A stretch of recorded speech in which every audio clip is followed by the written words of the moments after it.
I trusted them with everything. Ethan stole. Clara stayed for gain. I exposed every secret. They turned on each other. I survived what was meant to destroy me. My name is Dylan Carter. I am 28 years old. I work as a freelance photographer, and if you think your life is messy, wait until you hear how mine exploded because of the two people I trusted the most. This is the story that still keeps me awake at night, and maybe after hearing it, you will understand why I can never look at love the same way again. I was always the guy who believed too much in people. I thought loyalty was natural. I thought honesty came easy, and I thought that when you give someone your whole heart, they would protect it like something fragile, delicate, priceless. But I learned the hard way that some people smile while they slowly shatter you inside. Some people hold your hand while secretly holding a knife behind their back. It started when I met Clara. She came into my life like sunlight after days of rain. Her laugh was soft, her eyes warm, and her presence felt like home. I fell, deeply, hopelessly, stupidly. We shared dreams, secrets, late-night talks that stretched into the morning. She told me she wanted a future with me. I believed her. I believed every word.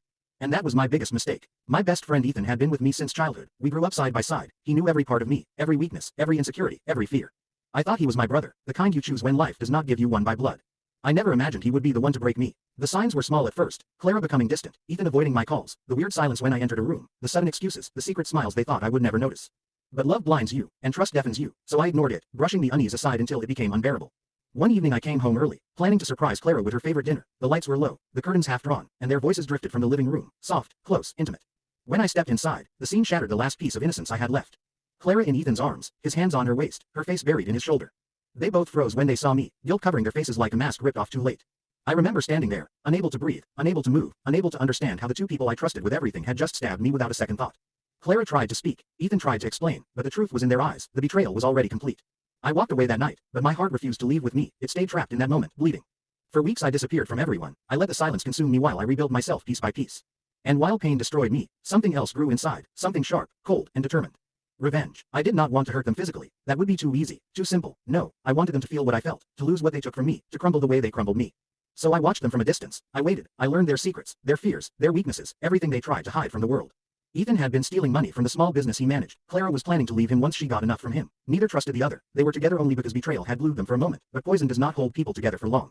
I gathered proof, messages, recordings, documents, every detail sharp as glass. Then, when the time was perfect, I released everything anonymously. Ethan was exposed, fired, and taken to court. Clara was confronted by her family, abandoned by the friends she pretended to care about, and the two of them turned against each other like enemies on a sinking ship. Watching them blame one another was the closure I never thought I would get. People asked me if I felt guilty, but how can guilt survive when justice finally breathes? How can guilt exist when the ones who destroyed you finally taste the bitterness they served you? Today I sit here telling you this because I know I am not the only one who gave love to the wrong people. I know someone out there is watching, feeling the same sting of betrayal, wondering if they will ever heal. And to you I say this, you will rise, you will rebuild, and sometimes the sweetest revenge is simply showing the world that you survived what was meant to break you. This is my story, this is my truth, and this is the night I realized that betrayal does not end you, it transforms you. If this story touched your heart, don't forget to like, share, and subscribe. And tell me, what would you have done if you were in my place?